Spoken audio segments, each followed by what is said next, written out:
et bienvenue sur Télégoël, votre télévision citoyenne du bassin minier. Nous sommes le vendredi 7 février, voici le sommaire de cette édition. Le label France Service pour le PIMS de Lens, de nouveaux administrateurs pour l'hôpital, le combat continue pour la remise en place des arrêts aux gares de Méricourt, Avion et Salomine, les 50 ans de la catastrophe minière de Fouquier-les-Lens, le premier marché gourmand de Lens, notre coup de loupe du jour, le portrait d'Henri Juscoviat, un grand clarinettiste de jazz. Mais tout de suite, l'hommage de la ville de Lens à Guy Delcourt, ancien maire de la commune.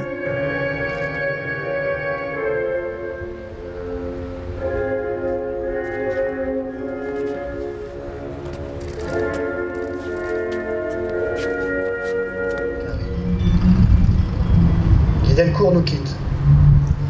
Trop vite.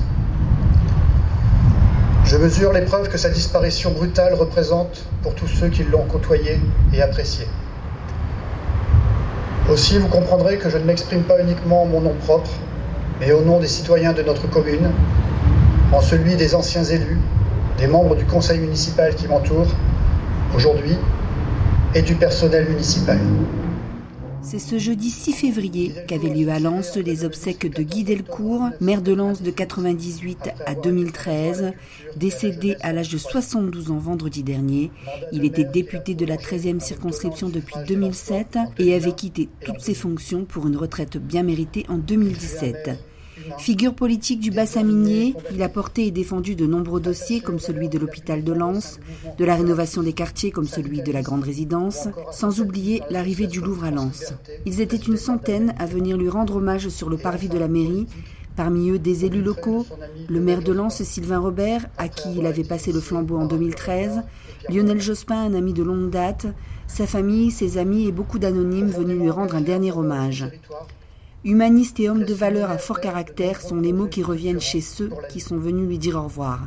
Je connais très bien, je suis à la mairie depuis 27 ans, donc j'ai eu des très bons moments avec monsieur Guy Delcourt et c'est pour ça que je suis là aujourd'hui pour lui rendre hommage. Oui, c'est vrai, c'est quelqu'un qui m'a beaucoup inspiré. C'est lui qui m'a donné envie de faire de la politique, puisque quand je l'ai rencontré, j'avais des valeurs, mais je n'étais pas encore engagée de façon militante. Donc effectivement, je perds une personnalité qui m'a beaucoup inspirée, et puis je perds aussi véritablement un ami, après 12 ans de collaboration et de bons moments aussi. Donc voilà, il y a aussi la perte de l'homme et pas uniquement de l'élu. Je dirais que c'est quelqu'un qui a toujours voulu faire bouger les lignes et donc c'est pour ça parfois on lui trouvait des prises de position un peu dures, mais c'est parce qu'il savait qu'il fallait faire avancer les choses et que la politique parfois ça prend beaucoup de temps. Et je pense que c'était un homme pressé de faire avancer le territoire, pressé de répondre aux attentes des habitants. Donc je retiens un homme de grande valeur, d'une grande intégrité et puis quelqu'un qui savait parler, y compris à l'Assemblée nationale, qui n'a jamais perdu le lien avec la réalité, qui savait aussi évoquer des situations parfois compliquées, y compris dans les plus belles dorures de la politique, et qui n'a jamais oublié d'où il venait et pour qui il se battait. Il a fait beaucoup de choses. Avant tout, c'était un être humain. Tout pour l'humanité. Pour les handicapés, pour plein de choses. Le maire en 97, le MC Ospimoto est né du centre hospitalier de Lens. C'était un motoclub qu'on agissait pour les enfants handicapés, les enfants hospitalisés. Et ensuite, on s'est diversifié sur la ville de Lens. Nous avons connu monsieur le maire en 98. Il nous a soutenus pendant de nombreuses années pour tout ce qui était enfants handicapés. Il nous a permis de faire des concentrations moto sur le stade Bollard. Il nous a apporté beaucoup. C'était un homme avec un grand cœur, très grand cœur. Et voilà, on a perdu quelqu'un de bien loin. Guy Delcourt aura marqué la ville de Lens. Télégoël vous propose de le retrouver à la fin de ce JT dans quelques-unes de ses interventions sur notre chaîne, dont une de ces dernières, en mars 2017. Ici, dans la même peine pour l'accompagner et lui rendre un dernier hommage. Au revoir, monsieur le maire honoraire. Au revoir, Guy.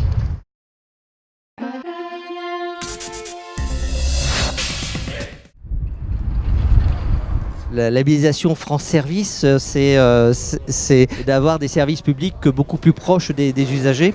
Donc avec une volonté gouvernementale d'avoir un espace France Service par canton. Donc, et, en partant bien entendu des structures déjà existantes. Donc c'est ce qu'on avait nous, on avait la chance précédemment d'être labellisé, notamment sur Lens, maison de service au public. Donc on est dans la toute continuité des actions et du précédent label. Donc on a la chance aujourd'hui d'inaugurer en quelque sorte ce nouveau label France Service et d'être le premier sur le département du Pas-de-Calais à inaugurer ce nouvel espace pour les usagers. Alors, ça ne va pas changer ce qu'on fait au quotidien, parce que les missions qu'on assure vis-à-vis des populations des territoires, c'est un travail qu'on a engagé, on est créé depuis plus de 10 ans maintenant, et on a évolué en termes de missions d'accompagnement en fonction des besoins des territoires, mais également en fonction des personnes qui habitent ce territoire et qui viennent régulièrement au sein de nos sites. Ça a permis de structurer davantage notre accompagnement et de travailler aussi en parfaite cohésion et coordination avec l'ensemble des acteurs du territoire, notamment les services publics, la CAF, la CPM, Pôle emploi, entre autres, où on a défini de manière conjointe à quel niveau on peut accompagner, on doit accompagner les personnes. Notre mission, c'est pas de remplacer ces services publics, c'est de préparer les personnes, d'identifier la problématique des personnes qui viennent chez nous, de bien la comprendre. Souvent, il n'y en a pas qu'une, c'est plusieurs, et comment on accompagne pour ces personnes à construire la première démarche qu'ils auront vis-à-vis de ces structures pour que ce rendez-vous soit un rendez-vous utile sur lequel ils puissent avancer assez rapidement. Nous, France Service, effectivement, c'est à tout le monde. Le PIM, c'est ouvert à tout le monde.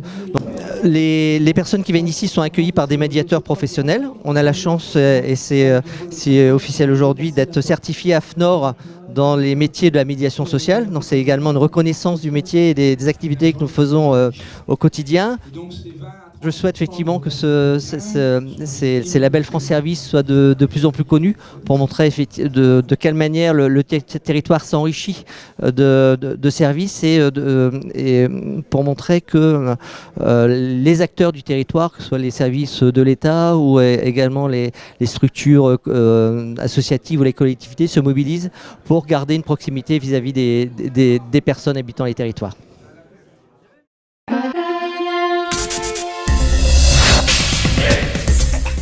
Je ne dis pas qu'il est insoluble, mais c'est difficile. Mercredi dernier, Sandrine Cotton et Étienne Morel ont invité la presse locale pour présenter le nouvel hôpital de Lens prévu pour 2024.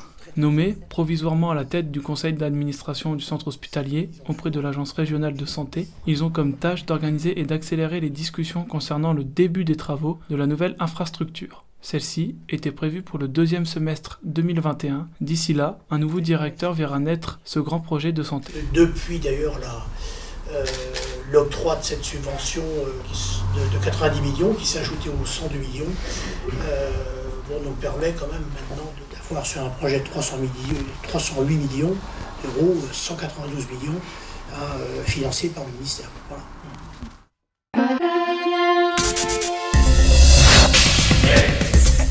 C'est possible.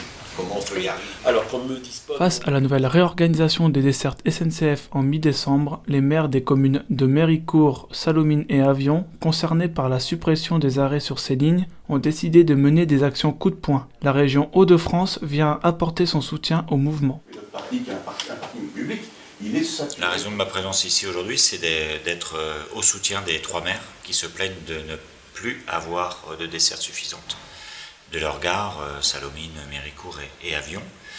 Et aujourd'hui, monsieur le maire d'Avion et avec ses collègues avaient décidé de faire une action auprès de la presse pour indiquer le mécontentement qui était le leur à la suite de la première réunion que nous avions eue avec la SNCF il y a quelques mois de cela. Nous soutenons la demande des maires. Et en tout cas, pour ce qui concerne la SNCF, ce que l'on ne comprend pas en région de France, c'est pourquoi, alors que la région paye le service, paye la SNCF le fait de faire circuler des trains, pourquoi alors qu'il ne semble pas avoir de raison technique, on ne rajoute pas les trains que nous demandons qu'ils soient rajoutés. Nous, au contraire, nous pensons que rétablir des trains, notamment la gare d'Avion, ça n'est pas quelque chose d'impossible. Alors le 6 avril, c'est le rétablissement d'un certain nombre de trains, donc notamment celui qui avait été proposé finalement vendredi dernier. Et nous pensons que ce n'est pas qu'un seul train à la gare d'Avion, qu'un seul arrêt à la gare d'Avion qu'il faut rétablir le 6 avril, mais 4. Il faudra que la SNCF l'annonce et le certifie. Donc il y aura probablement, je l'espère le plus rapidement possible, une date prochaine où la SNCF viendra nous dire si finalement c'est possible, vu que vous avez exigé cette manière de faire.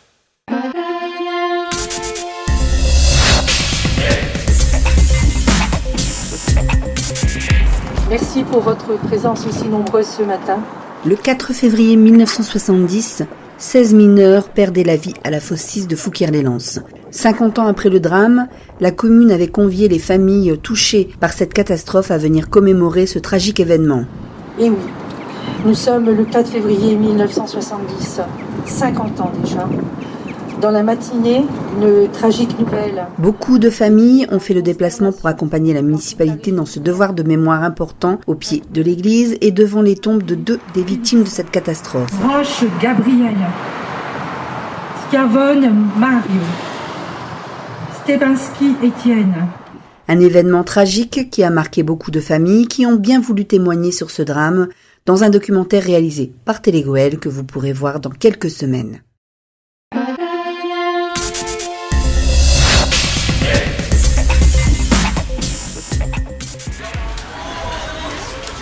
C'est un tout nouveau concept qui permet de réunir commerçants, producteurs et artisans du territoire sur le parvis de la mairie de Lens.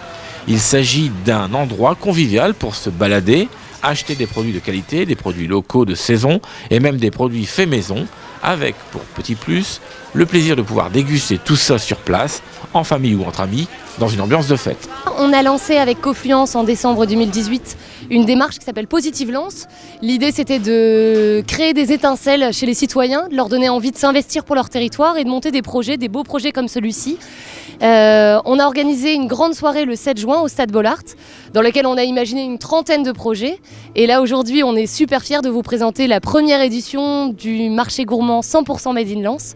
Donc voilà, un marché dans lequel on peut consommer, acheter ses produits et les consommer directement autour d'une grande table, pour passer un bon moment. Ce premier marché gourmand de Lens s'est tenu la semaine dernière à l'initiative de citoyens lensois afin de redynamiser le centre-ville et fait partie de nombreux projets créés par le collectif. On a voulu faire un petit peu de choses différentes.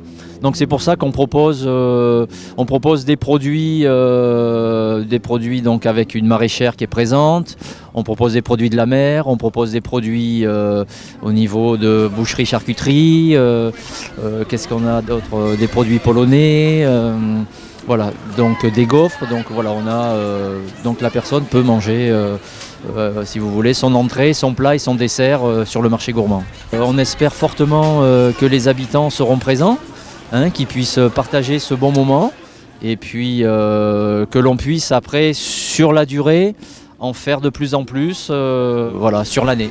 Après le succès de la première édition de ce marché gourmand, 2 autres marchés sont déjà prévus début avril et fin mai début juin avec peut-être un changement d'emplacement. «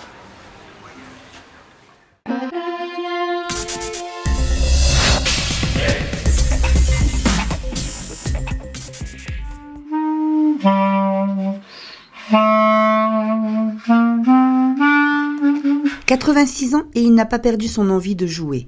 Clarinettiste depuis l'âge de 15 ans, Henri Juscoviac est une figure célèbre du bassin minier et de la ville d'Avion. En effet, il a joué dans la France entière pendant des années avec son orchestre le Hot Club de Lens, qui faisait également danser les plus belles demoiselles et les plus beaux messieurs de l'époque au Monico, route de Lille à Lens. Quand les autres groupes polonais jouaient folklore, les jeunes du Hot Club jouaient jazz. Mais quand on faisait un bon concert, on était tous satisfaits, il y avait une cohésion.